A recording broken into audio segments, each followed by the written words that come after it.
Sri Ramakrishna Paramahamsa once asked an aspirant, "Do you have faith in an image of the spirit, or you prefer to worship God as the formless absolute?" The aspirant replied, "I am inclined to think of God as formless spirit." Sri Ramakrishna said approvingly, "Well, stick to your conviction, but never think that this alone is true. God with form is just as true as God without form." Attracted by the soothing devotion of the devotees, the Absolute manifests as solid ice.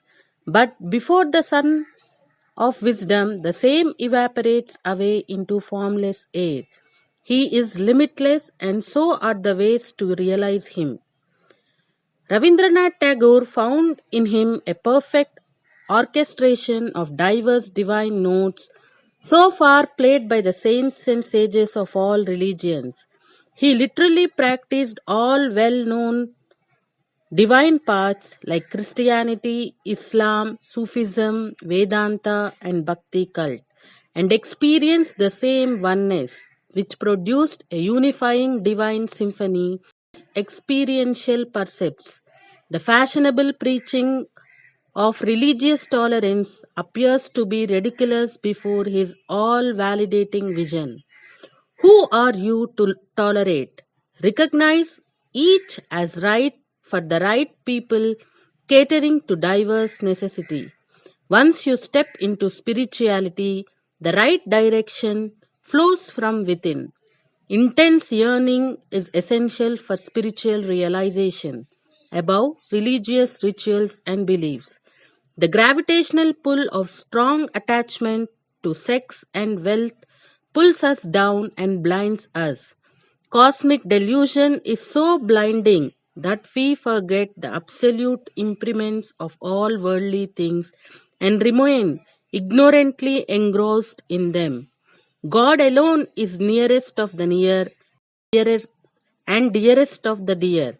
But until and unless we seek Him exclusively, He will keep us engrossed in misery to go round of worldly desires. The remedy lies in soulful prayer to the Almighty and discriminating between the real and unreal to cultivate dispassion.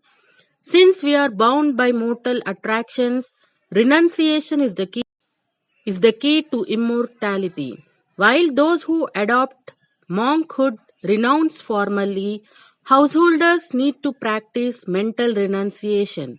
Sri Ramakrishna himself, a householder, was an example of inner renunciation.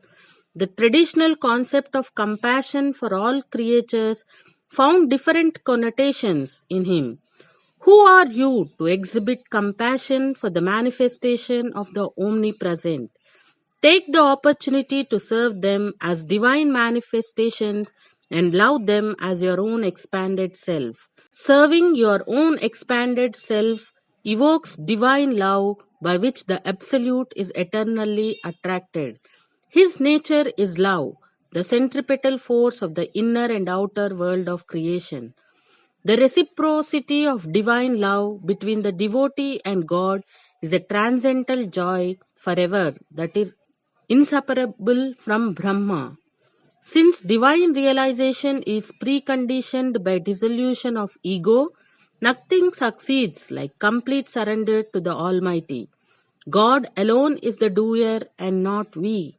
The best course is to assert our instrumentality and thereby execute complete self effacement and elevation to cosmic self.